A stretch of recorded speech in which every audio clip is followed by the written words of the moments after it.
Welcome to steno ज्ञान point. दोस्तों, आपके यूट्यूब चैनल स्टेनो ज्ञान पॉइंट में आपका बहुत बहुत स्वागत है। दोस्तों, इस वीडियो के माध्यम से आपके लिए लेकर आए हैं 85 शब्द प्रति मिनट की कोर्ट ऑफ लीगल्स डिक्टेशन। दोस्तों, डिक्टेशन की पीडीएफ अगर आप प्राप्त करना चाहते हैं तो वीडियो के डिस्क्रिप्शन में दिए गए लिंक को फॉलो करके आप वहां से प्राप्त कर सकते हैं। और दोस्तों, आपको डिक्टेशन अच्छी लगे तो वीडियो को लाइक करें, और अगर आप हमारे चैनल पर फर्स्ट बार विजिट करें तो हमारे चैनल को सब्सक्राइब और शेयर जरूर करें, और साथ ही बेल आइकन को प्रेस कर लें ताकि आने वाले डिक्टेशन से संबंधित नई वीडियो की नोटिफिकेशन आपको सबसे पहले प्राप्त हो सके। दोस्तों, आपकी जानकारी के लिए बता दें, ऐसे ही डिक्टेशन आपको Rajasthan high court, district court के जो स्टेनो के एग्जाम्स होते हैं उनमें देखने को मिलेंगी, तो डिक्टेशन को लास्ट तक जरूर विजिट करें। तो चलो दोस्तों, डिक्टेशन स्टार्ट करते हैं जस्ट 5 सेकंड बाद। Yes start. आम्रपाली समूह के हजारों मकान खरीदारों की मदद के लिए आगे आते हुए सुप्रीम कोर्ट ने बुधवार को सभी वित्तीय संस्थानों को निर्देश दिया कि वे इन खरीदारों के कर्ज की बकाया राशि का भुगतान करें और इस धनराशि का पुनर्गठन करें। शीर्ष अदालत ने कहा कि आम्रपाली समूह की आवासीय परियोजनाएं कई वर्षों से अधर में लटकी हैं और बैंकों तथा वित्तीय संस्थाओं से कर्ज लेने वाले खरीदार अपने निवेश का लाभ भी नहीं उठा पाए हैं। ऐसी स्थिति में मकान खरीदारों के लिए अपने जीवन काल में इस कर्ज की अदायगी मुश्किल हो जाएगी। पैरा न्यायमूर्ति अरुण मिश्रा और न्यायमूर्ति उदय यू ललित की पीठ ने कहा, यदि ये परियोजनाएं पूरी नहीं हुई और मकान खरीदार भी अपने फ्लैट का कब्जा मिलने के प्रति आश्वस्त नहीं हुए तो उनके लिए बैंकों की बकाया राशि का भुगतान करना ही मुश्किल हो जाएगा। यह मकान खरीदारों और बैंकों तथा वित्तीय संस्थाओं के हित में होगा, क्योंकि परियोजना पूरी होने पर वे प्रभावी तरीके से अपनी रकम वापस ले सकेंगे। शीर्ष अदालत ने अपने आदेश में कहा, हम बैंकों और वित्तीय संस्थाओं को निर्देश देते हैं कि वे मकान खरीदारों के खाते एनपीए घोषित किए जाने के तथ्य के बावजूद उन मकान खरीदारों का कर्ज जारी करें जिनके ऋण मंजूर हो चुके थे।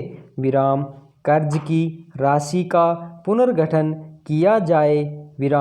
ऋण देने के रिजर्व बैंक के मौजूदा मानकों और ब्याज की निर्धारित दरों के तहत यह जारी किया जाए।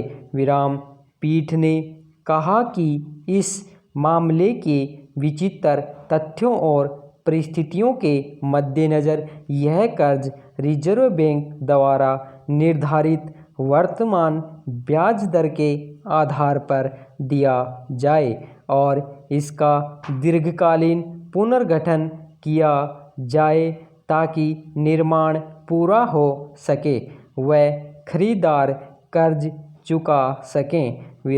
पैरा शीर्ष अदालत ने इस मामले में न्यायालय द्वारा नियुक्त रिसीवर वरिष्ठ अधिवक्ता आर वेंकटरमणी के आवेदन पर यह आदेश दिया।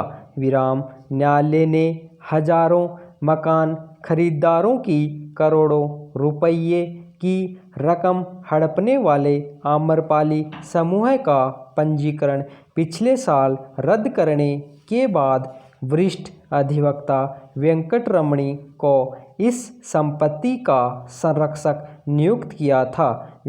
इससे पहले रिजर्व बैंक ने न्यायालय को सूचित किया था कि उसके निर्देश उन मकान खरीदारों को कर्ज देने में बाधक नहीं है जिनके खाते एनपीए घोषित किए गए हैं और कर्ज की रकम जारी करना बैंकों तथा वित्तीय संस्थाओं पर निर्भर करता है। विराम पैरा दिल्ली की साकेत जिला अदालत में एक न्यायाधीश कोविड-19 से संक्रमित पाई गई है। विराम बुधवार को एक परिपत्र में यह जानकारी दी गई है। विराम जिला न्यायाधीश पूनम ए बंबा की ओर से जारी परिपत्र में कहा गया है कि मेट्रोपॉलिटन मजिस्ट्रेट मयूरी सिंह 9 जून को कोविड-19 से संक्रमित पाई गई हैं। विराम परिपत्र में कहा गया है कि वह आखिरी बार 3 जून को अदालत आई थीं। विराम जिला न्यायाधीश बंबा ने साकेत अदालत परिसर के रखरखाव की जिम्मेदार शाखा को तत्काल परिसर को सील करने और मजिस्ट्रेट के कक्ष, अदालत के स्टाफ रूम और उससे लगे अपने चेंबर को संक्रमण मुक्त करने को कहा है। विराम पैरा निजामुद्दीन मरकज में धार्मिक आयोजन में हिस्सा लेने वाले एक ब्रिटिश नागरिक की याचिका पर दिल्ली हाई कोर्ट ने केंद्र पुलिस और दिल्ली सरकार से जवाब मांगा है।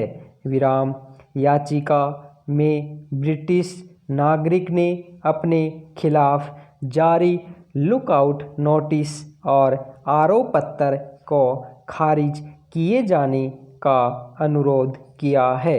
विराम पैरा याचिका पर न्यायमूर्ति ए.जे. भंबानी ने गृह मंत्रालय के अंतर्गत आने वाले आवर्जन ब्यूरो, दिल्ली सरकार और दिल्ली पुलिस की अपराध शाखा को नोटिस जारी कर जवाब मांगा है। विराम ब्रिटिश नागरिक सुहेल शेख ने यहां साकेत की मेट्रोपॉलिटन अदालत में दायर आरोप पत्र के बाद की कार्रवाई पर भी रोक लगाने की मांग की है। विराम मामले पर अगली सुनवाई 2 जुलाई को होगी। विराम दिल्ली सरकार के स्थायी वकील राहुल मेहरा और वकील चैतन्य गोसाई ने राज्य और पुलिस की तरफ से नोटिस को स्वीकार किया। विराम मेहरा ने कहा कि याचिकाकर्ता अपना पासपोर्ट पहले ही जांच अधिकारी को जमा कर चुका है और उसने हल्फनामा देकर मुकदमे की सुनवाई में शामिल होने और सहयोग करने का वचन दिया है। विराम धन्यवाद।